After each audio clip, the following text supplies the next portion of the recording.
So hello everyone, welcome to our channel. So बच्चों लोग हम लोग पढ़ रहे हैं क्लास 12 बिजनेस स्टडीज़। और बच्चों लास्ट क्लास में जो कि बहुत दिनों पहले हुई थी, उस क्लास में हम लोगों ने स्टार्ट किया था अपना chapter number 1 nature and significance of management, जहां हमने जस्ट एक बेसिक इंट्रोडक्शन लिया कि मैनेजमेंट क्या है।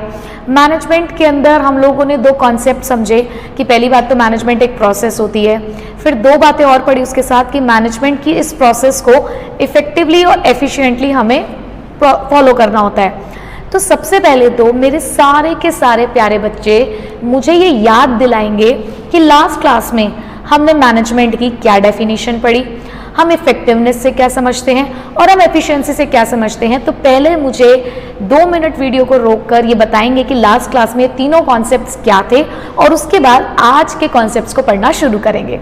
ठीक है बच्चों? तो बच्चों मैं ऐसी उम्मीद करती हूँ कि आप सभी बच्चों ने जो मैंने कहा है वो टास्क आपने कंप्लीट कर लिया होगा इफेक्टिवली एंड एफिशिएंटली। तो चलो बच्चों आज स्टार्ट करते हैं अपना next topic which is characteristic of management. तो बच्चों अब हम ये समझने जा रहे हैं, हमें ये तो पता चल गया कि मैनेजमेंट एक प्रोसेस है जिसमें नंबर ऑफ फंक्शंस परफॉर्म करने पड़ते हैं, टास्क टाइम पर भी कंप्लीट होना चाहिए, टास्क मिनिमम कॉस्ट के साथ भी कंप्लीट होना चाहिए। बट आखिरकार ये मैनेजमेंट क्या क्या क्वालिटीज़ लेकर घूमता है, ये मैनेजमेंट कैसा होता है, तो उसके लिए हम पढ़ रहे हैं कैरेक्टरिस्टिक्स ऑफ मैनेजमेंट, जिसके लिए हम यहाँ पर एक मेमोरी ट्रिक लिखेंगे। और वो मेमोरी ट्रिक पता है आप लोगों को क्या है? चलो अभी मेरे साथ पढ़ो। वो मेमोरी ट्रिक है गो MCD पिग। क्या है? गो MCD पिग। अब बेटा इसके अंदर ये जो गो है ना, गो ये बताता है क्या कि मैनेजमेंट होता है गोल ओरिएंटेड। मैनेजमेंट कैसा होता है बेटा? मैनेजमेंट होता है गोल ओरिएंटेड। चलो हम इसको लाइन वाइज लिख देते हैं ताकि आपको किसी भी तरीके का कंफ्यूजन ना हो। ठीक है, चलो तो सबसे पहले गो आएगा, उसके बाद M, फिर C, फिर D, फिर P, फिर I, फिर G। अब इसके अंदर बच्चों हम लोग गो से क्या पढ़ेंगे? Goal oriented. गो से क्या है? Goal oriented. M से क्या है? M से है मल्टी डायमेंशनल, और मल्टी डायमेंशनल में फर्दर 3 चीजें आएंगी। क्या? मैनेजमेंट ऑफ वर्क, फिर आएगा मैनेजमेंट ऑफ पीपल, और फिर उसके बाद आएगा मैनेजमेंट ऑफ ऑपरेशंस। फिर C से होता है बेटा कॉन्टिन्यूअस, D से होता है डायनामिक, P से होता है परवेसिव, I से होता है इनटेंजिबल फोर्स, और जो लास्ट का G है बेटा वो होता है ग्रुप एक्टिविटी। और बस कुछ इन्हीं पॉइंट्स के साथ हम कह देते हैं अरे ओ गो MCD पिग। ठीक है, तो बेटा चलो समझते हैं सबसे पहले 1 by 1 इन सभी कैरेक्टरिस्टिक्स को। बेटा देखो पहला पॉइंट लिखा हुआ है management is a goal oriented process. मतलब क्या मतलब है management is a goal oriented process?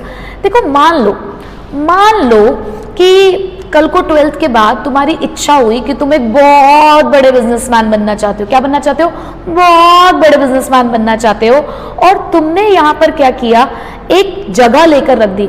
तुमने सोचा कल को बहुत बड़ा बिजनेसमैन बनना है तो उसके लिए, बिजनेस को चलाने के लिए एक जगह की तो जरूरत होगी ना, तो तुमने एक जगह लेकर रख दी है। बट वो जगह तुमने क्यों लेकर रखी है? क्या करना है तुम्हें उसके अंदर? तुमने सोचा कि मैं काम करूंगा, मैं यहाँ पर अपनी फर्नीचर की दुकान खोलूंगा। तो एक बात बताओ बेटा, आपने जब उस दुकान को खरीदा होगा तो उस दुकान को खरीदने के पीछे तुम्हारा कोई ना कोई तो पर्पस रहा होगा ना। और जैसे कि अभी तुमने कहा कि फर्नीचर की दुकान खोलूंगा, तो बेटा यही तो है तुम्हारा गोल। और उसी गोल को अचीव करने के लिए तुम बाकी सारी एक्टिविटीज को परफॉर्म करना शुरू कर दोगे। तुम सोचोगे कि मैंने क्या क्या करना है फर्नीचर बनाने के लिए, क्या क्या रिसोर्सेज की मुझे जरूरत पड़ेगी, कितने लोग मुझे चाहिए होंगे, ये काम कैसे होगा। तो ये सारे काम तुमने सोचने शुरू कर दिए। क्यों? क्योंकि तुमने अपनी आंखों के सामने एक गोल सोचा है ना। जब क्लास 12th में भी तुम लोग आए होगे ना तो एक गोल के साथ आए होगे कि चलो यार 11 तो जैसे तैसे बीत गई और एटलीस्ट 12th अच्छी करनी है। तो 12th में एंटर करते ही, मम्मी पापा के सामने जाते ही कसम खाई होगी, ऐसे कसम कसम, मम्मी कसम पक्का मम्मा इस बार 95 प्लस से ज़्यादा ही आएंगे, उससे कम नहीं आएंगे। तो मम्मी ने कहा अच्छा बेटा 95 प्लस लेकर आओगे, पता भी है 95 प्लस लेकर आने के लिए कितनी मेहनत करनी पड़ती है? तो आप कहोगे हाँ मम्मी सब पता है, हमें सारा मैनेजमेंट कर रखा है, हमने सारी चीज़ों को मैनेज कर लिया, सब कुछ अरेंज कर लिया है। तो एक बात बताओ, तुमने जो ये बात बोली मम्मी के सामने, मैनेज कर लिया, हैंडल कर लिया, अरेंज कर लिया, तो यहाँ पर भी तुम ये काम कैसे कह पा रहे हो? क्योंकि तुम्हारे सामने गोल है तभी तो कह पा रहे हो ना। और उसके लिए तुमने क्या किया? बुक्स अरेंज कर ली हैं, आपने ये देख लिया है कि हमें किससे पढ़ना है, नोट्स तुमने बनाने शुरू कर दिए, टाइम टू टाइम तुम क्लास बैठ के पढ़ रहे हो, अपनी सेल्फ स्टडी तुम टाइम से कर रहे हो। तो ये सारे काम तुम क्यों कर रहे हो? क्यों कर रहे हो तुम ये सारी चीजें? क्योंकि तुम्हारे सामने एक गोल है। तो बेटा ऑर्गेनाइजेशन के अंदर भी जो हमारा मैनेजमेंट होता है ना, मैनेजमेंट, उसके अंदर ये जो प्रोसेस आप फॉलो करते हो ये भी तो गोल ओरिएंटेड होती है। अगर कोई गोल नहीं तो कोई मैनेजमेंट नहीं। अगर आपने एक जगह लेके बस छोड़ दिया, आपने उसके अंदर नहीं खोला कोई रेस्टोरेंट, तो किस चीज को मैनेज करोगे? कुछ भी मैनेज करने की जरूरत नहीं है ना। अगर तुमने भी क्लास 12th में कोई गोल अब तक नहीं सोचा, अगर तुमने भी ये नहीं सोचा कि क्लास 12th के बाद तुम क्या करने वाले हो, तो तुम जैसे कहते हैं ना गो विद द फ्लो, तो तुम गो विद द फ्लो ही रहोगे ना। तुम किन एक्टिविटीज को परफॉर्म करोगे जब तुम्हारे सामने कुछ है ही नहीं, सिर्फ खाली रास्ता है, तुम्हें नहीं पता कि तुम्हें किस रास्ते की तरफ जाना है, तुम्हें कहाँ मुड़ना है। बट जब तुम्हें गोल दिखेगा तो तुम उसी रास्ते पे चलना शुरू कर दोगे ना। तो बेटा मैनेजमेंट भी कहता है कि हर एक ऑर्गेनाइजेशन के ना कुछ सेट ऑफ बेसिक गोल्स होते हैं। क्या होते हैं बेटा? कुछ सेट ऑफ बेसिक गोल्स होते हैं जो उनकी एग्जिस्टेंस का रीजन है। मैनेजमेंट आया ही दुनिया में तब जब गोल आया। अगर गोल नहीं होगा तो मैनेजमेंट का कोई एग्जिस्टेंस नहीं है, मैनेजमेंट की जरूरत ही नहीं है। ठीक है, पर ये जो गोल्स होते हैं ना बेटा, सिंपल होने चाहिए, क्लियरली स्टेटेड होने चाहिए, और हर एक ऑर्गेनाइजेशन के अपने अलग अलग गोल्स होते हैं। अब देखो कैसे, मैंने कहा एक फैक्ट्री में प्रोडक्ट प्रोड्यूस होता है, एक हॉस्पिटल में पेशेंट को ट्रीट किया जाता है, और कह सकते हो कि एक रेडीमेड गारमेंट्स की दुकान है, वहां पे वो उसके कपड़ों को बेचते होंगे, एक स्कूल में बच्चों को पढ़ाया जाता है। तो हर एक ऑर्गेनाइजेशन के अंदर मैनेजमेंट की प्रोसेस को फॉलो किया जा रहा है और एक गोल के साथ किया जा रहा है। ठीक है, पहली बात समझ में आ गई, शाबाश। चलो सेकंड पॉइंट है बेटा हमारा, मैनेजमेंट इज ऑल परवेसिव। आपको पता है इसको मैं कैसे समझाती हूँ? जैसे हम लोग कहते हैं ना, चाहे हम किसी भी धर्म के हो, चाहे हम किसी भी धर्म के हो बेटा, हर किसी धर्म का अपना एक मालिक है, अपना एक प्रभु है, अपना एक ईश्वर है, अपना एक गुरु है ना। और हम ये कहते हैं कि वो सभी जगह पर है। हम कहते हैं ना कि जैसे ईश्वर, प्रभु, अल्लाह, सब लोग हर जगह पर है, हर जगह एग्जिस्ट करता है, चाहे आप कहीं पर भी हो। तो ठीक उसी तरीके से जो ये मैनेजमेंट है ना, मैनेजमेंट, ये जो मैनेजमेंट है ये भी बेटा हर जगह है। हर तरीके के ऑर्गेनाइजेशन में तुम्हें दिखेगा, छोटा ऑर्गेनाइजेशन हो, बड़ा ऑर्गेनाइजेशन हो, पब्लिक हो, प्राइवेट हो, प्रॉफिट मेकिंग हो, नॉट फॉर प्रॉफिट मेकिंग हो, सब जगह तुम्हें मैनेजमेंट देखने को मिलेगा। तुम अगर किसी एक परचून की दुकान पर भी जाते होगे ना बेटा, उसके अंदर भी मैनेजमेंट चल रहा है। चलो ये सब सोचो, तुम्हारा एक फेवरेट जगह है ना, तुम्हारी एक फेवरेट प्लेस है जहां तुम रोज जाते हो, स्कूल चले हम, है ना फेवरेट प्लेस। तो बेटा जब उस फेवरेट प्लेस पे तुम जाते हो, जब नई नई तुम्हारी 12th क्लास स्टार्ट हुई होगी, तो तुम्हारे स्कूल वालों ने भी एक मैनेजमेंट किया होगा। क्या? उन्होंने टाइम टेबल अरेंज किया होगा, नया टाइम टेबल अरेंज किया होगा, सभी टाइम टेबल के अकॉर्डिंग टीचर्स को पीरियड्स अलॉट किए होंगे, सब्जेक्ट अलॉट किए होंगे। अब ऐसा तो नहीं होता ना कि तुम्हारी क्लास चल रही है, ऑलरेडी तुम्हारी मैथमेटिक्स की क्लास चल रही है और बाहर इकोनॉमिक्स और अकाउंटेंसी वाली मैडम लड़ रही हैं गेट के बाहर खड़े होके कि मैं जाऊंगी अंदर, अब तो मैं जाके पढ़ाऊंगी, मैं जाके पढ़ाऊंगी, अब तो मेरा पीरियड है, मैं जाऊंगी, मैं जाऊंगी। ऐसे तो नहीं लड़ती ना वो, क्योंकि सबको पता है कि किसको कौन से पीरियड में जाके कौन सा सब्जेक्ट पढ़ाना है, कौन सी क्लास में, कौन से सेक्शन में पढ़ाना है, सब कुछ एकदम क्लियर है। तो स्कूल में भी मैनेजमेंट चल रहा है। आप एक हॉस्पिटल में जाते हो, आपको किसी डॉक्टर को दिखाना है, उनसे कंसल्ट करना है, तो सबसे पहले वहां के रिसेप्शन पे जाते हो, अपनी पर्ची कटवाते हो, अपनी फी पे करते हो, तब वो आपको अपॉइंटमेंट देते हैं, आपको टाइम बताते हैं किस टाइम पे आपको डॉक्टर के साथ जाके मिलना है। तो बेटा यहाँ पर भी तो एक काम हो रहा है ना मैनेजमेंट के हिसाब से।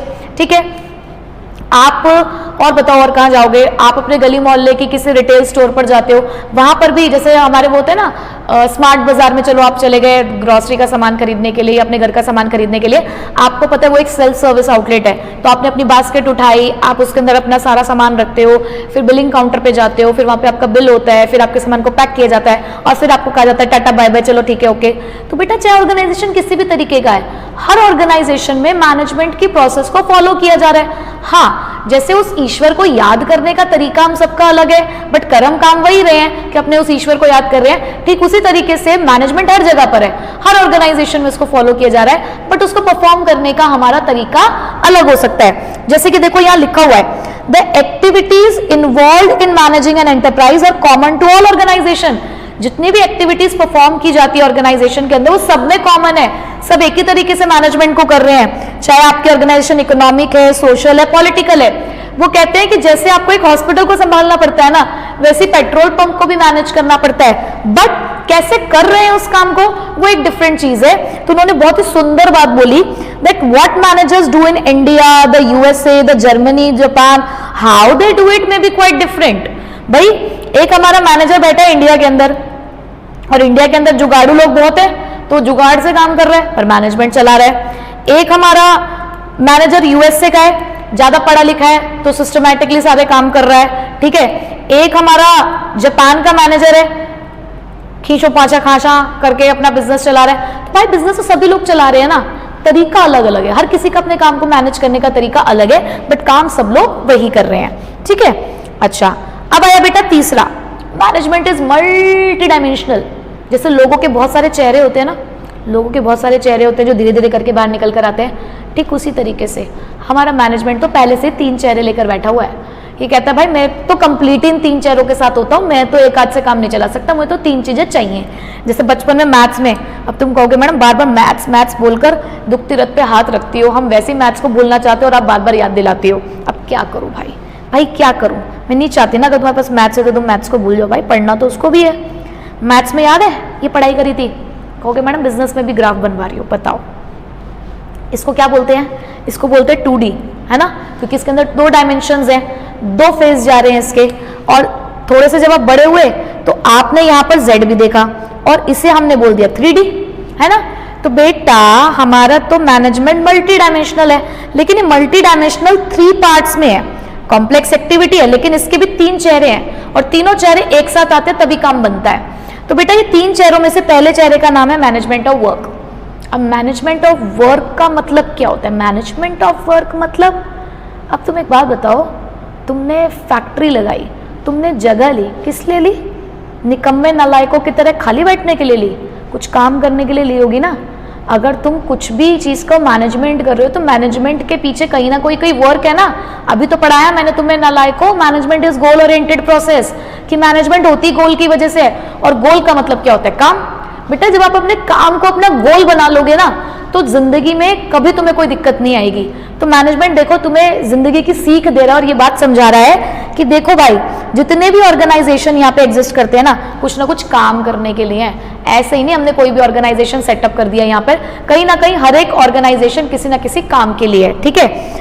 जैसे कि एक फैक्ट्री में तुम प्रोडक्ट बनाते हो, एक गारमेंट स्टोर में कस्टमर की नीड को सेटिस्फाई किया जाता है, हॉस्पिटल में पेशेंट को ट्रीट किया जाता है। तो सब जगह पर कोई ना कोई काम है भाई करने के लिए, हम सभी लोग तुम्हारी तरह निकम्मे नालायक थोड़ी ना है। और मैनेजमेंट क्या करता है, इसी सब काम को ट्रांसलेट करता है in terms of goals to be achieved, कि मैंने अपना काम, मैं कह रही हूँ कि मेरा काम है आपको पढ़ाना, नहीं मेरा काम नहीं है, मैं कहती हूँ मेरा गोल है आप लोगों को पढ़ाना और आप सभी लोगों को अच्छे मार्क्स दिलवाना, ये मेरा गोल है और उसी गोल के लिए मैं यहाँ पर खड़ी हुई हूँ और आपको पढ़ा रही हूँ। तो बेटा मैनेजमेंट यही बात समझाता है कि जो भी आपका वर्क है आप उसे ट्रांसलेट कर दो in terms of goals to be achieved, और वो गोल्स कैसे अचीव किए जाएंगे उसके लिए मीन्स दे दो। मैंने कहा बेटा आप सभी लोग 95+ लेकर आओगे, सभी लोगों ने 95+ लेकर आना है और उसके लिए हम लोगों ने काम करना है, खूब मेहनत करनी है। पर आप कहेंगे मैडम ये काम होगा कैसे, मैंने कहा चिंता मत करो, मिलकर करेंगे, देर से ही सही लेकिन करेंगे जरूर। मुझे पता है कि कहोगे कि मैम आप तो गायब हो जाती है बीच बीच में, लेकिन चिंता मत करो, काम पूरा जरूर होगा, भले थोड़ा सा देरी से हो जाएगा लेकिन होगा जरूर। और वो कैसे होगा ये टाइम टू टाइम मैं आपको समझाती रहूंगी। कि जैसे मैंने आपको कहा कि बेटा अगर बिजनेस स्टडीज में 95+ लेकर आने हैं ना तो आपको यहाँ पर क्या करना पड़ेगा, एनसीईआरटी को फॉलो करना पड़ेगा। तो देखो मैं लेकर आई ना आपके सामने वो रिसोर्स, वो मीन्स आपके सामने है कि यही दिलाएगा आपको 95+। ये जो 2 चीजें तुम्हें सामने दिख रही है ना, एक तो तुम्हारी एनसीईआरटी और एक तुम्हारी मैम, ये तुम्हें जरूर दिलवाएंगे 95+, जैसे कि इस साल बहुत सारे बच्चों को दिलवाए हैं, ठीक उसी तरीके से तुम्हें भी दिलवाऊंगी। तो लेकिन उसके लिए तुम्हें क्या करना है, अपने वर्क को अपना गोल बनाना है, ठीक है। और तुम्हें यह भी समझाया जाएगा कि प्रॉब्लम्स कैसे सॉल्व होती हैं, कैसे प्रॉब्लम सॉल्व की जाएंगी, कैसे तुम डिसीजन लोगे, सारी चीजें तुम्हें समझाई जाएंगी। अभी सब चीजें किस चीज का पार्ट है, मैनेजमेंट ऑफ वर्क, ठीक है। अच्छा, अब उसके बाद ये काम करेगा कौन, गोल तो सेटअप कर लिया है, ये करेंगे वो करेंगे, वो गोल्स हम लोग बहुत बड़े बड़े बनाते हैं ना, बट वो गोल अचीव कैसे होगा ये भी तो सोचना है। तो बेटा गोल को अचीव करने के लिए हमें लोगों की जरूरत है। अब लोगों को तो भाई मैनेज करना, लोगों को मैनेज करना भाई बहुत बड़ा टास्क है। हर ऑर्गेनाइजेशन का मैं कहती हूँ कि सबसे इंपॉर्टेंट जो एसेट होता है वो उसके ह्यूमन रिसोर्स होते हैं, और उनको मैनेज करना सबसे डिफिकल्ट टास्क है। अब लोगों को कैसे मैनेज किया जाए, जैसे आपकी क्लास में आपकी मैम भी ना आप लोगों को, जैसे कि आप लोगों को हैंडल करना भी तो कितना मुश्किल है ना, कोई बच्चा कुछ कहता है, कोई बच्चा कुछ कहता है, कोई बच्चा शरारती है, कोई बच्चा सीरियस है, कोई बच्चा बहुत बोलता है, कोई बच्चा कम बोलता है, कोई ज़्यादा हंसता है, कोई कम हंसता है। अब मैम को तो अपनी क्लास को मैनेज करना है ना, हर बच्चे की फिर अपनी नीड अपनी प्रॉब्लम भी होती है। तो कई बार क्या होता है कि मैम आप सभी लोगों को, मान लो कोई एक ऐसा टॉपिक है, मान लो ड्रग एब्यूज, अब आजकल हमारे बच्चे बहुत ज़्यादा इस डायरेक्शन में जा रहे हैं ना, तो तुम लोग भटको ना इन गलत रास्तों पे। तो मैम को इन जनरली सबको ये बात समझानी थी, तो मैम ने पूरी क्लास को एक साथ इकट्ठा किया और मैम ने अपनी स्पीच देनी शुरू करी। मैम ने आपको समझाना शुरू किया जो तुम्हें प्रवचन लगते हैं, है ना, तो मैम ने वो प्रवचन देने शुरू किए सबको एक ग्रुप में बिठाकर कि देखो बेटा ये काम नहीं करना है, रोज रात को 2 दम नहीं लगाने हैं बेटा, ऐसे ये धुआं नहीं उड़ाना है, ऐसे काम नहीं करने हैं। तो मैडम ने इन जनरल सबको एज अ ग्रुप में लेकर चली और वो प्रॉब्लम मैम ने सबको समझा दी, ठीक है। कई बार क्या होता है कि किसी बच्चे की एक ऐसी प्रॉब्लम है जो मैम को लग रहा है कि ये बच्चा नहीं समझ रहा है और इसको सबके साथ नहीं समझाया जा सकता, तो मैम कहती है कि मुझे स्टाफ रूम में आकर मिलना, अलग से आपके साथ डील कर रही हैं। तो देखो मैम भी, आप भी तो ह्यूमन रिसोर्स हो, आपको कैसे डील कर रहे हैं, 2 तरीके से, एक तो ग्रुप में रहकर और एक अलग से आपकी प्रॉब्लम का सॉल्यूशन आपको दिया जा रहा है। तो बेटा ऑर्गेनाइजेशन में भी इन लोगों को मैनेज करने के हमारे पास 2 तरीके हैं, 2 डायमेंशन है इसके। पहला तो या तो हम अपने एम्प्लॉयज से इंडिविजुअली डील करते हैं कि उनकी नीड क्या है, उनका बिहेवियर क्या है, उस हिसाब से हम उनको समझा रहे हैं, या फिर हम उनके साथ डील कर रहे हैं as a group of people, एक साथ लेकर चल रहे हैं और सारी बात समझा रहे हैं, ठीक है। तो चलो भाई काम देख लिया, लोगों को संभाल लिया, अब काम कर तो लो, अब तो काम करने की बारी आ गई है। तो मैनेजमेंट ऑफ ऑपरेशन आया। ऑपरेशन का मतलब क्या होता है भाई, वर्किंग कंडीशन में आ गए हो। एक रेस्टोरेंट में क्या होता है, उनका काम है अच्छा फूड प्रोवाइड करना, है ना, तो वो उनका वर्क है, वो उनका गोल है कि आपको अच्छा फूड प्रोवाइड करना है ताकि आप सेटिस्फाइड हो। तो वर्क ये हो गया उनका, उसके लिए उन्होंने स्टाफ अरेंज किया कि शेफ अरेंज किया, वेटर्स अरेंज करे, हेल्पर्स अरेंज करे, तो मैनेजमेंट ऑफ वर्क हो गया। अब खाना बन रहा है और सर्व हो रहा है, so this is management of operation, ठीक है। तो बेटा मैनेजमेंट ऑफ ऑपरेशन का मतलब होता है कि चाहे कोई ऑर्गेनाइजेशन कैसा भी है, उसके पास कोई ना कोई प्रोडक्ट या सर्विस है जो वो बनाएगा, या तो कोई प्रोडक्ट बनाएगा या कोई सर्विस देगा, क्योंकि उसे सरवाइव करना है। और इसी प्रोडक्शन प्रोसेस के अंदर हम क्या कह रहे हैं कि हमारे पास कोई रॉ मटेरियल है, उस रॉ मटेरियल को हमें फिनिश गुड्स में कन्वर्ट करना है, और बीच में एक पूरी प्रोडक्शन प्रोसेस रहेगी, एक टेक्नोलॉजी होगी, एक पूरा प्रोसेस होगा जिसको हमें फॉलो करना पड़ेगा। जैसे कि हमारे पास ब्रेड है और ब्रेड से हमें सैंडविच बनाना है, तो बेटा ब्रेड से सैंडविच बनाने के लिए कहीं ना कहीं एक प्रोसेस को तो आप इस्तेमाल करोगे। ग्रिल सैंडविच बना रहे हो तो ग्रिलर भी आपको चाहिए होगा। तो बेटा ये सब चीजें क्या है, यह है मैनेजमेंट ऑफ ऑपरेशन, कि यहां आपने काम करना शुरू कर दिया है, यहां आप इनपुट को आउटपुट में कन्वर्ट कर रहे हो, ठीक है। समझ आ गया मैनेजमेंट ऑफ ऑपरेशन क्या होता है आप सबको, चलो वेरी गुड। अब बेटा नेक्स्ट आया management is continuous process. Management लगातार चलने वाली प्रोसेस है, ये कोई ऐसी प्रोसेस नहीं है कि यार एक दिन करा अगले दिन भूल गए। आज आप मैनेजमेंट कर रहे हो क्लास 12 में 95+ लेकर आने के लिए, कल को हो सकता है CUET का फॉर्म भरो, आपका सपना हो आपके ड्रीम कॉलेज में जाने का, तो आप उसकी तैयारी करोगे, आपका मैनेजमेंट उसके लिए शुरू हो जाएगा। हो सकता है कोई बच्चा प्रोफेशनल कोर्स में एंटर करना चाहता हो, जैसे CA, CS, CMA, जो भी आपकी इच्छा होगी करने की, तो आपका मैनेजमेंट उस चीज़ के लिए स्टार्ट हो जाएगा। फिर उसके बाद आप जॉब करने के लिए कुछ मैनेजमेंट स्टार्ट करोगे, फिर अपनी फैमिली बनाने के लिए कुछ मैनेजमेंट स्टार्ट करोगे। तो बेटा मैनेजमेंट तो चलता रहेगा, जब तक हमारी सांसें चल रही हैं, हम एक्टिविटीज परफॉर्म कर रहे हैं, तब तक अपनी जिंदगी में मैनेजमेंट कर रहे हैं, कहीं ना कहीं मैनेजमेंट करते ही रहते हैं ना। ठीक उसी तरीके से जब तक एक ऑर्गेनाइजेशन चल रहा है, जब तक उसके अंदर काम हो रहा है, तब तक मैनेजमेंट चलता रहेगा। जब तक ऑर्गेनाइजेशन है उसके अंदर एक्टिविटीज हो रही है, तब तक मैनेजमेंट हमें चाहिए। और मैनेजमेंट उन्हीं 5 फंक्शन से मिलकर बनता है जो प्लानिंग से शुरू होती है और कंट्रोलिंग पर जाकर खत्म होती है। और हर एक मैनेजर वन आफ्टर वन अपना काम करता जा रहा है। देखो ना, आप किसी, मान लो आप मैकडॉनल्ड्स में गए, आपने वहां पर अपना एक ऑर्डर प्लेस किया, तो ऑर्डर लेने वाला अपना काम कर रहा है, पेमेंट रिसीव करने वाला अपना कर रहा है, पीछे वो बर्गर्स बनाने वाला बंदा अपना काम कर रहा है, सर्व करने वाला अपना काम कर रहा है, हाउस कीपिंग स्टाफ अपना काम कर रहा है। तो साइमल्टेनियसली सब लोग अपना अपना काम कर रहे हैं ना, कोई भी किसी का वेट नहीं कर रहा है, सभी को पता है कि मैं वन आफ्टर वन क्या क्या करना है। तो ठीक उसी तरीके से बेटा मैनेजमेंट एक ऐसी प्रोसेस है which is a series of continuous composite but a separate function, जहां पे कौन कौन से फंक्शन है, planning, organising, staffing, directing, controlling, जो कि साइमल्टेनियसली का मतलब होता है बेटा एक साथ एक सिंक्रोनाइज्ड वे में वन आफ्टर वन ये परफॉर्म होते जाते हैं by all the managers all the time. सारे मैनेजर्स हर टाइम इन फंक्शंस को परफॉर्म करते रहते हैं, ठीक है।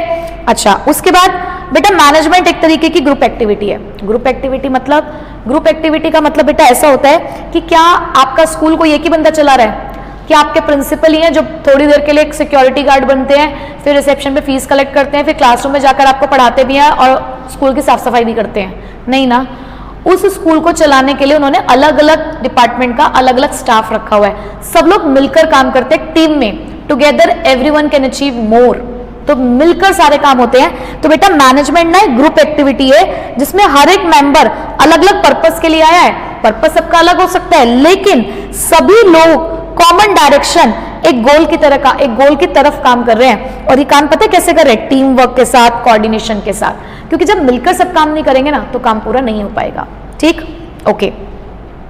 अभी मैनेजमेंट कैसा है? बिल्कुल गिरगिट की तरह, बिल्कुल गिरगिट लोगों की तरह है। जैसे लोग पल भर में अपना रंग बदल देते हैं ना, मैनेजमेंट कहता है मैं भी बदल देता हूँ। क्यों?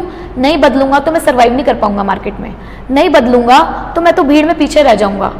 मैं वो कंपनी हूँ जो जैसे एनवायरनमेंट होता है मैं तो खुद को बदल लेता हूँ, क्योंकि मुझे मार्केट में कंपटीशन को फेस करना है। मैं आज सोचूं कि नहीं मैं तो पुराने तरीके से काम करती रहूँ, पीछे रह जाऊंगी, कोई नहीं पूछेगा मुझे वक्त के साथ बदलना ही पड़ेगा। ऐसे में बिजनेस को बदलना है, नो किया, नहीं बदला उसने अपने आप को एनवायरनमेंट के अकॉर्डिंग, कहाँ है आज, खो गया ना भीड़ में, उन्हीं सारी कंपनीज के साथ जिन्होंने एंटर किया मोबाइल सेगमेंट में लेकिन पीछे रह गए। तो बेटा मैनेजमेंट कहता है कि हमें डायनामिक होना पड़ेगा, हमें खुद को अडेप्ट करना पड़ेगा, खुद को एडजस्ट करना पड़ेगा जैसे एनवायरनमेंट में चेंजेस आ रहे हैं उसके हिसाब से।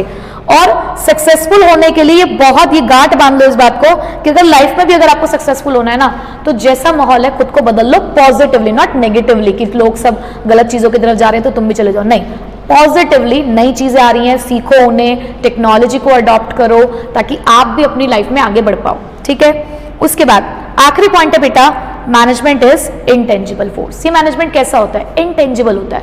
क्या आप मैनेजमेंट को देख छू सकते हो? नहीं, आप उसको फील कर सकते हो। मैं गई किसी एक रेस्टोरेंट में, मुझे 20 मिनट हो गए वहां बैठे बैठे, कोई मेरा ऑर्डर लेने के लिए नहीं आया, कोई अटेंड नहीं कर रहा है, पानी तक पूछने के लिए नहीं आया कोई, तो मैं क्या कह के उठूंगी, इस रेस्टोरेंट का तो मैनेजमेंट ही खराब है। मैं एक हॉस्पिटल में गई, मुझे इमरजेंसी में जाना था, लेकिन मुझे कहा गया कि नहीं आपको पहले आधा घंटा वेट करना पड़ेगा, ये फॉर्म फिल करना पड़ेगा। मैं कहूँगी इस हॉस्पिटल का मैनेजमेंट खराब है। ये बात मैंने कैसे फील करी? ये बात मैंने फील करी ना कि कैसे वो ऑर्गेनाइजेशन वर्क कर रहा है, उस हिसाब से मैंने इस चीज को फील किया। तो बेटा मैनेजमेंट इंटेंजिबल है, देख छू नहीं सकते, महसूस कर सकते हो कैसे कि वो कैसे काम करता है। तो बेटा अगर आपको ऑर्गेनाइजेशन में ये नोटिस हुआ कि टारगेट पूरे हो रहे हैं, एम्प्लॉय खुश हैं, सेटिस्फाइड हैं, कोई लड़ाई झगड़ा नहीं हो रहा, कोई किसी के बाल नहीं नोच रहा, ऑर्गेनाइजेशन में सब अच्छे से काम कर रहे हैं, तो इसका मतलब वहां का मैनेजमेंट अच्छा है। तो सबको फीचर्स अच्छे समझ में आए? तो ये 7 फीचर्स थे हमारे जो मैनेजमेंट के कैरेक्टरिस्टिक्स को डिफाइन करते हैं। Objectives of management, and we have 3 objectives of management जिसको कहीं ना कहीं आप लोगों ने क्लास 11th में डेफिनेटली पढ़ा होगा। तो बस उसी कॉन्सेप्ट को आज हम यहाँ पर रिकॉल करने वाले हैं। तो 3 मैनेजमेंट के जो ऑब्जेक्टिव हैं बेटा, उसमें सबसे पहला हमारे पास ऑब्जेक्टिव होता है ऑर्गेनाइजेशनल ऑब्जेक्टिव। कौन सा ऑब्जेक्टिव? ऑर्गेनाइजेशनल ऑब्जेक्टिव, जिसको आप इकोनॉमिक ऑब्जेक्टिव भी कहते हैं। तो मेरे साथ साथ एटलीस्ट अपनी समरी नोटबुक के अंदर ये फ्लो चार्ट तो आपको बनाने ही है, ठीक है। तो ऑर्गेनाइजेशनल ऑब्जेक्टिव को हम क्या बोलते हैं? Economic objective. और फिर दूसरा ऑब्जेक्टिव है हमारे पास सोशल ऑब्जेक्टिव। फिर तीसरा ऑब्जेक्टिव है बेटा हमारे पास पर्सनल ऑब्जेक्टिव्स। पर्सनल ऑब्जेक्टिव बोलो, इंडिविजुअल ऑब्जेक्टिव्स बोलो, ह्यूमन ऑब्जेक्टिव्स बोलो, बात एक ही है, ठीक है। अब तीनों में फर्क क्या है बेटा? जब मैं बात कर रही हूं ऑर्गेनाइजेशनल ऑब्जेक्टिव की तो प्योरली मैं अपने ऑर्गेनाइजेशन के बारे में सोच रही हूं। मैं ये सोच रही हूं कि मेरे ऑर्गेनाइजेशन के प्रति क्या उद्देश्य है। अगर मैं यहाँ पर मैनेजमेंट की प्रोसेस को फॉलो कर रही हूं तो मुझे क्या चाहिए। तो सिंपल सी बात है, बी सेल्फिश, अपने बारे में सोचो, पहले अपने बारे में सोचो, क्योंकि जब तुम अपने बारे में सोचोगे तभी तुम सबके बारे में सोच पाओगे। जब तुम खुद को ग्रो करोगे तभी तुम सबको ग्रो कर पाओगे। मान लो कि तुम अपने घर के एक बहुत ही होनहार और होशियार बच्चे हो, तो बेटा अगर तुमने आज खुद पर मेहनत कर ली, अगर तुमने आज खुद को ग्रो कर लिया, अगर आज तुमने खुद के अंदर कुछ वैल्यू एडिशन कर लिया, तो तुम अपने साथ जुड़े 4 लोगों को और ग्रो कर जाओगे, तुम उनकी ग्रोथ का कारण बनोगे। अगर तुम सक्सेसफुल निकल गए अपनी फैमिली में से तो तुम अपनी पूरी फैमिली के लिए बहुत अच्छा कुछ कर जाओगे। इसीलिए मैं हमेशा अपने बच्चों को समझाती हूँ कि बेटा खुद पर वर्क करो, खुद के अंदर एक वैल्यू एडिशन करो, खुद को ऐसा बनाओ कि आप कल को अपने साथ 4 और जीवन को सुधार पाएं। ठीक है, तो बिल्कुल हमें मैनेजमेंट के साथ भी हम लोगों ने यही सोचा कि पहले हम अपने ऑर्गेनाइजेशन के बारे में सोचे, एक ऑब्जेक्टिव अपने ऑर्गेनाइजेशन के लिए समझे, और जब हमारा ऑर्गेनाइजेशन ग्रो होगा तो हमारे ऑर्गेनाइजेशन से रिलेटेड या उससे अटैच जितने भी लोग होंगे, उससे जुड़े जितने भी लोग होंगे, डेफिनेटली उनका भी हम ग्रो कर पाएंगे। जब मेरी जेब में पैसा होगा तभी मैं किसी के लिए कुछ अच्छा कर पाऊंगी ना। फिर से वही बात कि मैं चैरिटी भी तभी कर पाऊंगी जब मेरी जेब में पैसा होगा। अगर मेरी जेब में ही पैसा नहीं होगा तो मैं किसी की भलाई भी नहीं कर पाऊंगी। ठीक है, तो डेफिनेटली ऑर्गेनाइजेशन ऑब्जेक्टिव में हम प्योरली अपने ऑर्गेनाइजेशन के बारे में बात करेंगे, जिसमें हम अपने ऑर्गेनाइजेशन के 3 चीजों के ऊपर यहां पर डिस्कशन करेंगे। पहला तो बेटा सर्वाइवल, ठीक है, फिर उसके बाद प्रॉफिट, फिर बेटा प्रॉफिट के बाद ग्रोथ। और हमें भी इस तरीके से काम करना है। पहले तो हमें इस कॉम्पिटिटिव वर्ल्ड में सर्वाइव करना है, फिर हमें कुछ ना कुछ अच्छा करके कुछ अपनी जेब में पैसा लेकर आना है, पैसा लेकर आने के बाद ग्रो करना है। ठीक है, उसके बाद बेटा सोशल ऑब्जेक्टिव की अगर मैं बात करूं तो यहां पर प्योरली आप कुछ ऐसे काम करोगे जिसमें आप सोशल वेलफेयर कर रहे हो। किसका बेटा? अपनी सोसाइटी का। यहां आप सारे सामाजिक कार्य करोगे, कुछ ऐसे सामाजिक कार्य जिससे हो सकता है आपकी पब्लिक इमेज भी अच्छी हो, पब्लिक इमेज भी अच्छी होगी और सोसाइटी का भी भला हो जाएगा। पर्सनल ऑब्जेक्टिव में बेटा टोटली हम लोग एम्प्लॉयज के बारे में सोचते हैं, तो यहाँ के जितने भी ऑब्जेक्टिव होंगे वो एम्प्लॉय से रिलेटेड होते हैं। और एम्प्लॉय से रिलेटेड भी बेटा हमारे 3 ऑब्जेक्टिव होते हैं। एक को हम बोलते हैं फाइनेंशियल नीड, फिर आता है बेटा हमारे पास सोशल नीड्स, और देन आता है हमारे पास हायर लेवल नीड्स। ठीक है, चलो अब 1 बाय 1 इसको डिस्कस करते हैं। बेटा देखो, जैसे कि सबसे पहला आया हमारे पास ऑर्गेनाइजेशनल ऑब्जेक्टिव, तो इसके अंदर क्या होता है कि एक ऑर्गेनाइजेशन अभी नया नया मान लो खुला है। अब नया नया खुला है कि जैसे हमारे राजू ने अपना एक नया बिजनेस खोला। उसने अपना क्या खोला बेटा? उसने अपना मोमो पॉइंट खोला। अब ऑलरेडी यहां 4 दुकानें चाइनीज आउटलेट की चल रही हैं, ऊपर से राजू ने अपना एक और यहां पर आउटलेट खोल लिया है। तो एक बात बताओ, क्या राजू पहले दिन ही ये सोच ले कि उसका बिजनेस धुआंधार धमाकेदार परफॉर्मेंस कर देगा और पहले ही दिन उसको खूब सारा प्रॉफिट हो जाएगा? बोलो, ऐसा होगा क्या? मैं तो कहूंगी कि पहले राजू अगर पहले दिन इतना कर लेना कि उसके दुकान पर एक कस्टमर आ जाए तो वो बहुत बड़ी बात है। ठीक है, तो बेटा ऐसे होता है। सबसे पहले जब भी हम ऑर्गेनाइजेशन ऑब्जेक्टिव की बात करते हैं ना, तो हमारा मेन पॉइंट होता है कि सबसे पहले हम सर्वाइव कर लें। और सर्वाइवल की सिचुएशन को हम इस तरीके से डिफाइन करते हैं कि जिस दिन हमारी जेब में इतना पैसा आ जाए जितना हम खर्च करते हैं, कि आज राजू पहले दिन मोमो पॉइंट पे गया 500 रुपए लेकर, उसने आज पूरे दिन के लिए 500 रुपए खर्च करे, और रात को जब वो अपने दुकान को बढ़ा रहा था, यानी कि अपने स्टॉल को घर बंद करना, खैर नहीं कहते हम लोग, हम कहते हैं बढ़ा कर आ रहा था। बढ़ा कर आने का मतलब होता है हमारा बिजनेस बढ़े। हम कभी भी ऐसे नहीं बोलते ना बिजनेस के लिए कि बिजनेस बंद करना, हम ऐसे बोलते हैं कि बिजनेस बढ़ाना। यानी कि रात को सब कुछ पैकअप वैकअप करके अपने घर जा रहा था, तो घर जाते टाइम भी उसकी जेब में 500 रुपए थे। यानी कि जितना पैसा उसने खर्च किया उतना ही पैसा उसके पास वापस आ गया। तो दैट मीन्स एटलीस्ट वो सर्वाइव तो कर पा रहा है। ऐसा नहीं है कि वो इनके साथ खड़े होने के लायक नहीं है, वो कंपटीशन को फेस करने के लिए रेडी है। लेकिन ऐसा वो कब तक कर पाएगा? 10 दिन, 15 दिन, 20 दिन, 1 महीना, 2 महीना? अगर सिर्फ ऐसा ही करना है तो इससे अच्छा तो वो घर पे बैठ जाए। अगर 500 रुपए सुबह खर्च करके रात को ही 500 रुपए जेब में आना, तो इट्स बेटर कि घर में बैठो भाई पंखे में, अपने एसी में। क्यों इतनी धूप में जाके खड़ा होना है? फिर हमें तो प्रॉफिट चाहिए ना, हम बिजनेस प्रॉफिट के लिए करते हैं। तो बेटा धीरे धीरे जब आप अपने बिजनेस को बढ़ाते हो, आपका नाम होता है, आपके कस्टमर बढ़ते हैं, तो आप प्रॉफिट की सिचुएशन में आते हो। और प्रॉफिट की सिचुएशन का मतलब है कि जब आपके रेवेन्यूज आपकी कॉस्ट के ज्यादा हो जाए। यानी कि अगर सुबह 500 रुपए हमारा राजू खर्च करता है तो शाम को 1500 रुपए उसकी जेब में आ रहे हैं, तो दैट मीन्स राजू प्रॉफिट में आ चुका है। अब राजू खुद को ग्रो करने के बारे में सोच सकता है, क्योंकि देखो आज उसने अपने बिजनेस में 10,000 रुपए लगा दिए। ठीक है, मान लो उसने अपने बिजनेस में 10,000 रुपए लगा दिए। कल को अगर उसको अपना बिजनेस ग्रो करना है तो क्या वो अपने घर से ही और पैसे लेकर आए? क्यों भाई? ये जो उसने 10,000 रुपए लगा के ये वाला बिजनेस किया, यहां से उसने कुछ पैसा नहीं कमाया क्या? मान लो इस 10,000 को बिजनेस को करके उसने 25,000 रुपए कमा लिए हैं, तो इस 25,000 को कहीं ना कहीं इन्वेस्ट करे ना ग्रो करने के लिए। बिजनेस तो इसे कहोगे ना आप। तो जब प्रॉफिट होता है तो उसी प्रॉफिट का इस्तेमाल किया जाता है टू ग्रो योर बिजनेस। अपने बिजनेस की ग्रोथ के लिए आप उसी पैसे का इस्तेमाल करिए, क्योंकि अगर हर बार अपने घर से पैसा लगाते रहेंगे तो इसका मतलब ग्रो नहीं कर रहे हो। ठीक है, तो नेक्स्ट सिचुएशन आती है फिर बेटा ग्रोथ की। अब मुझे कैसे पता चलेगा कि मेरा बिजनेस ग्रो कर रहा है? जब मुझे दिखेगा कि मेरे दुकान पे पहले 1 कस्टमर आता था, अब 2 कस्टमर आने लग गए हैं, फिर 3 कस्टमर आने लगे, 4 कस्टमर आने लगे, यानी कि कस्टमर्स की लाइन बढ़ गई। मैं पहले एक ही प्रोडक्ट में डील करती थी, अब मैं 4 प्रोडक्ट में डील करने लग गई हूं। मेरा सेल्स वॉल्यूम बढ़ गया है, मेरे यहाँ काम करने वाले छोटू बढ़ गए, यानी कि नंबर ऑफ एम्प्लॉइज मेरे यहाँ पर बढ़ने लग गए हैं। तो ये सब चीजें मुझे क्या बता रही है कि मेरा बिजनेस ग्रो कर रहा है, राइट? तो चलो अब इन्हीं बातों को एनसीईआरटी की लाइनों में पढ़ते हैं कि यहां पर ये बातें कहां कहां और कैसे कैसे लिखी हुई हैं। देखो, सबसे पहली बात तो यहां क्या लिखा हुआ है? The main objective of any organisation is to utilise the human and material resources to the maximum possible advantage, that is to fulfil the economic objective of business. हर ऑर्गेनाइजेशन का ये मेन ऑब्जेक्टिव होता है कि उसे अपने human और material resources का मैक्सिमम इस्तेमाल करना है, ताकि हमारा जो ऑब्जेक्टिव है बिजनेस का वो पूरा हो पाए। और उस ऑब्जेक्टिव को हमने 3 पार्ट्स में डिवाइड किया, सर्वाइवल, प्रॉफिट और ग्रोथ। अब बेटा सर्वाइवल में देखो वही बात, इन ऑर्डर टू पहले चलो यहां से पढ़ते हैं। Management must strive to ensure the survival of the organisation. हर मैनेजमेंट को ये ट्राई करना चाहिए, स्ट्राइव मतलब ट्राई टू अचीव। हर मैनेजमेंट ये ट्राई कर रहा है कि हम अपने ऑर्गेनाइजेशन का सर्वाइवल ध्यान रखें, सर्वाइवल को कर पाए। In order to survive an organisation must earn enough revenue to cover cost. की लाइंस है कि कम से कम इतना पैसा हम कमा ले जितना हमने खर्च किया। And mayor survival is not enough. लेकिन सिर्फ सर्वाइवल करने से कब तक यार गाड़ी चलने वाली है, हमारा कैसे बिजनेस चल जाएगा सिर्फ सर्वाइवल से? हर मैनेजमेंट को प्रॉफिट कमाना है। So profit provide the vital incentive for the continued successful operation and it is essential for covering the cost and risk of the business. तो प्रॉफिट आपको चाहिए ताकि आप अपने सक्सेसफुल बिजनेस रन कर सको, और ये जो आप रिस्क ले रहे हो, ये जो आप कॉस्ट इनकर कर रहे हो अपने बिजनेस के अंदर, उसके लिए आपको प्रॉफिट चाहिए ही होता है। अब ग्रोथ की अगर मैं बात करूं तो बेटा इंडस्ट्री में रहने के लिए मैनेजमेंट को हमेशा अपने ग्रोथ पोटेंशियल के बारे में सोचना चाहिए, इसको यूटिलाइज करना चाहिए। अब ग्रोथ को कैसे मेजर करते हो? कितने सेल्स वॉल्यूम इंक्रीज हो गए हैं, कितने नंबर ऑफ एम्प्लॉइज हैं, कितने नंबर ऑफ प्रोडक्ट्स प्रोड्यूस करें, कैपिटल इन्वेस्टमेंट आपकी कितनी बढ़ गई है, उसी से आप अपनी ग्रोथ मेजर कर सकते हो। ठीक है, सो क्लियर हो गए ऑर्गेनाइजेशन ऑब्जेक्टिव क्या होते हैं। अब बेटा अब आ गए हो आप लोग सोशल ऑब्जेक्टिव पे। तो सोशल ऑब्जेक्टिव की अगर मैं बात करूं तो यानी कि समाज सेवा का काम करना है थोड़ा सा।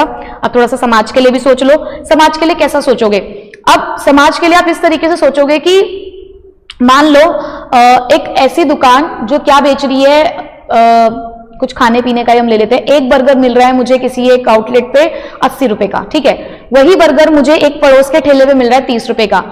तो मैं 80 रुपए वाला बर्गर खाना प्रेफर कर रही हूँ। क्यों? क्योंकि मुझे ऐसा लग रहा है कि यार जो 80 रुपए वाला बर्गर है उसके अंदर जो भी इंग्रेडिएंट, जो भी रॉ मटेरियल इस्तेमाल किया गया होगा, जो भी वेजिटेबल्स इस्तेमाल की होगी, या जो भी वो बर्गर का बन इस्तेमाल किया होगा, वो अच्छी क्वालिटी का होगा, अच्छे ऑयल में उसको उन लोगों ने बनाया होगा। ये मैं ऐसा मानकर चल रही हूँ, है ना। लेकिन जो मेरे बगल में एक ठेला लगा हुआ है जहां पर वो बर्गर 20 या 30 रुपए का मिल रहा है, सो डेफिनेटली वहां पर मैं यही मान के चलूंगी कि वहां पर जो क्वालिटी होगी इंग्रेडिएंट्स की वो इतनी अच्छी नहीं होगी, पर मैं 80 रुपए देने के लिए तैयार हूं ना। तो उस बिजनेस की क्या रिस्पॉन्सिबिलिटी बनती है कि वो मुझे अच्छी क्वालिटी का सामान दे रीजनेबल प्राइस पर। 80 रुपए मुझे जस्टिफाई लग रहे हैं उस बर्गर के लिए, लेकिन कल को अगर उसी 80 को मार्केट में 400 रुपए का बेचा जाएगा, 300 रुपए का बेचा जाएगा, तो वो भी गलत है। हाँ, हालांकि होता है, वो डिपेंड करता है आपकी ब्रांड वैल्यू पर, बट अगर एक नॉर्मल दुकान है आपकी और उसमें अगर आप इस चीज का कोई सामान बेच रहे हो तो डेफिनेटली मैं सोचूंगी कि आप क्या कर रहे हो और कितने का बेच रहे हो। तो सोशल ऑब्जेक्टिव कहीं ना कहीं इस चीज के बारे में भी बोलता है, गुड क्वालिटी प्रोडक्ट दो at reasonable price, employment opportunity generate कर दो, फाइनेंशियल सपोर्ट दे दो, ठीक है। आप eco friendly method of production का इस्तेमाल कर लो ताकि सोसाइटी का भला हो सके, ठीक है। तो सोशल ऑब्जेक्टिव में यही सब चीजें आती हैं, जहां पर environmental friendly methods of production use किए जाते हैं, एम्प्लॉयमेंट अपॉर्चुनिटीज दे रहे हो आप, उसके अलावा आप क्या कर रहे हो, under privilege section of society के लिए सब काम कर रहे हो, बेसिक कम्युनिटीज दे रहे हो जैसे कि स्कूल्स, हेल्थ केयर, अपनी कम्युनिटी के लिए आप लोग यहाँ पर ये सारे काम कर रहे हो। तो बेटा ये सारी चीज किस चीज के एग्जाम्पल है हमारे? ये डेफिनेटली ये एग्जाम्पल है हमारे सोशल ऑब्जेक्टिव्स के, ठीक है। अब आते हैं हमारे पर्सनल। तुमने सोसाइटी के बारे में सोच लिया, तुमने अपने बारे में सोच लिया, लेकिन जो लोग तुम्हारे यहाँ पे काम करते हैं उनके बारे में कौन सोचेगा? तो नेक्स्ट आए बेटा हमारे पर्सनल ऑब्जेक्टिव, यानी कि objectives related to our employees, ठीक है। अब एम्प्लॉय क्या चाहता है? देखो, जब मैं किसी एक ऑर्गेनाइजेशन में जॉब करने के लिए जा रही होंगी ना, तो मैं जब वहां पर बैठकर इंटरव्यू दे रही होंगी तो मुझे ना कुछ सुनाई नहीं दे रहा होगा, मुझे कुछ भी सुनाई नहीं दे रहा होगा, मुझे सिर्फ मेरे अंदर से एक ही आवाज आ रही होगी, इधर उधर की बातें मुझे नहीं सुननी, मुझे इन सब बातों से कोई मतलब नहीं है, सीधे मुद्दे पर आओ, ये बताओ कि सैलरी कितनी है। जब मैंने एडवर्टाइजमेंट भी देखी होगी ना, तब भी मैंने ये सोचा होगा, तब भी मैं उस जगह पर जाना ज्यादा पसंद कर रही होंगी जहां पर मुझे अच्छी सैलरी मिल रही होगी। सो डेफिनेटली एक एम्प्लॉय एक बिजनेस से क्या चाह रहा है, एक एम्प्लॉय मैनेजमेंट से क्या चाह रहा है, एक अच्छी सैलरी। तो बेटा एक मैनेजमेंट का अपने एम्प्लॉय के लिए सबसे पहला ऑब्जेक्टिव ये होना चाहिए कि आप उसे मॉनेटरी टर्म्स में खुश रखो, आप उसे अच्छी फैसिलिटी दो। कोई नहीं चाहता अपने घर से उठकर आना, इतनी धूप, आजकल आप देख रहे हो कितनी धूप हो रही है, कितना गर्मी हो रही है, कोई क्यों निकल कर आना चाहेगा अपने घर से बाहर? भाई सबको पैसा कमाना है ना, सबको अपने सर्वाइवल के लिए पैसा कमाना है। तो अगर किसी ऑर्गेनाइजेशन से उसे वही नहीं मिलेगा तो वो काम क्यों करेगा? तो हर एम्प्लॉय के लिए एक मैनेजमेंट सोचता है और सबसे पहले वो उसकी फाइनेंशियल नीड के बारे में सोचता है, और उस फाइनेंशियल नीड में बेटा क्या क्या आता है? Salary and perks. ठीक है, पर्क्स मतलब फैसिलिटीज, कि आपका ऑर्गेनाइजेशन अपने एम्प्लॉयज को क्या फैसिलिटी देता है। Facility in the sense of रहने के लिए मान लो घर दे दिया, ट्रांसपोर्टेशन फैसिलिटी दे दी, कैब फैसिलिटी दे दी, तो ऐसी क्या फैसिलिटी आप अपने ऑर्गेनाइजेशन में काम करने वाले एम्प्लॉय को देते हो, उसे हम पर्क्स बोलते हैं। ठीक है, अच्छा, उसके बाद चलो मान लो ये सब काम तो हो गया, मुझे पैसा भी अच्छा मिल रहा है, मुझे फैसिलिटीज भी अच्छी मिल रही है। सोशल नीड, क्या रिस्पेक्ट है मेरी मेरे ऑर्गेनाइजेशन के अंदर, मेरी सेल्फ रिस्पेक्ट यहाँ पे मेंटेन रहती है या नहीं रहती है? क्या पहचान है उस ऑर्गेनाइजेशन में मेरी? क्या मैं वहां पर सिर्फ एक एम्प्लॉई हूं या वो ऑर्गेनाइजेशन मुझे अपना मानता भी है या नहीं मानता? तो वहां पर हम पीयर रिकॉग्निशन के बारे में बात करते हैं। बेटा पीयर का मतलब होता है ग्रुप। ग्रुप में क्या पहचान है मेरी? क्या मैं कुछ हूं इस ऑर्गेनाइजेशन के लिए कि जब ये लोग डिसीजन लेते हैं तो क्या मुझसे पूछते हैं, क्या एक बार मुझसे डिस्कस करते हैं या नहीं करते? तो जहां ऐसा नहीं होता ना, वहां पर हम अकेला महसूस करते हैं। तो कहीं ना कहीं हमारी सोशल नीड भी एक ऑर्गेनाइजेशन से जुड़ी होती है कि हमें ये सब चाहिए, हमें ऑटोनॉमी, फ्रीडम मिलनी चाहिए, भाई अपना काम अपने हिसाब से कर सके, हमारी सेल्फ रिस्पेक्ट है। ऐसे नहीं कि बॉस आके सबके सामने में डांट के चला जाए, ऐसा थोड़ी होता है यार, ऐसा नहीं होना चाहिए। तो ये हमारी सोशल नीड है कि हमारी एक पहचान हो। चलो ठीक है, सोशल नीड भी मिल गई। अब आज मैं यहाँ पर सिर्फ एक एम्प्लॉय बनकर आई, एक नॉर्मल पोजीशन पर आई, मान लो मैं एक स्कूल में एक नॉर्मल टीचर बन के आई, पर मैं चाहती हूँ कि मेरी ग्रोथ हो ना। आज अगर मैं मान लो एक पोस्ट ग्रेजुएट टीचर हूँ, पीजीटी हूँ किसी स्कूल के अंदर, मैं पढ़ाती हूँ क्लास 11 12 के बच्चों को, मुझे इतने साल हो गए वहां पे पढ़ाते पढ़ाते, बट अब मैं चाहती हूँ कि मैं ग्रो करूँ, मुझे भी कोई कुर्सी मिले, मुझे भी एसी वाले कमरे मिले, कैबिन मिले, मतलब मुझे क्या चाहिए? प्रमोशन चाहिए ना। मैं अपने करियर के ग्रो करने के बारे में सोच रही हूँ। तो बेटा this is higher level of need. ये होती है हायर लेवल नीड, जहां पर एक एम्प्लॉय अपनी पर्सनल ग्रोथ के बारे में सोचता है, एक एम्प्लॉय अपने करियर डेवलपमेंट के बारे में सोचता है, प्रमोशंस के बारे में सोचता है। ठीक है, तो पर्सनल ऑब्जेक्टिव के अंदर ये रही हमारी सारी नीड्स कि these vary from the financial need such as competitive salary and perks, social need जिसमें हम पीयर रिकॉग्निशन के बारे में बात करते हैं, हायर लेवल नीड यानी कि जिसमें पर्सनल ग्रोथ के बारे में बात करते हैं। तो मैनेजमेंट को इस तरीके से रिकंसाइल करना है कि हर एक एम्प्लॉय अपने पर्सनल गोल को अचीव करते हुए ऑर्गेनाइजेशन गोल्स को अचीव कर जाए। जैसे कि हमने क्या कहा, हमने अपने एम्प्लॉय से कहा कि एम्प्लॉय साहब एक काम करो, आप एक काम करो, आप एक टारगेट अचीव कर दो। कौन सा टारगेट? ये एक हमारा सेल्स मैनेजर था। हमने सेल्स मैनेजर को कहा कि काम करो, इस महीने 1000 यूनिट सेल कर दो और हम तुम्हारा प्रमोशन कर देंगे, ठीक है, या हम तुम्हें बोनस दे देंगे। तो अगर एक एम्प्लॉय को ये अट्रैक्ट कर रहा होगा तो वो क्या करेगा? इस टारगेट को पूरा करेगा। इस टारगेट को पूरा करना ऑर्गेनाइजेशन ऑब्जेक्टिव है और टारगेट पूरा करते ही उसे प्रमोशन मिल जाएगा, तो ये उसका पर्सनल ऑब्जेक्टिव हो गया। तो हमें इस तरीके से रिकंसाइल करना है, इस तरीके से मैनेजमेंट को काम करना है। ठीक है, तो बेटा ये थे हमारे 3 objective, organisational objective, social objective, personal objective. जहां पर ऑर्गेनाइजेशन ऑब्जेक्टिव में आप ऑर्गेनाइजेशन के बारे में बात करते हो, उसके बारे में सोचोगे, सोशल ऑब्जेक्टिव में आप सोसाइटी के बारे में सोचते हो, पर्सनल ऑब्जेक्टिव में हम अपने एम्प्लॉयज के बारे में सोचते हैं। ठीक है, सो आई होप कि आप सभी लोगों को आज का जो लेक्चर है वो अच्छे से समझ में आ गया होगा, ऑब्जेक्टिव्स ऑफ मैनेजमेंट। तो मुझे कमेंट बॉक्स में जरूर बताइएगा the crux of today's lecture, जहां पर मैंने आपको अलग अलग एग्जाम्पल्स के थ्रू सारी चीजें बताई। और फिर मिलते हैं आप लोगों से नेक्स्ट क्लास में नेक्स्ट टॉपिक्स के साथ। So till then take care, bye bye.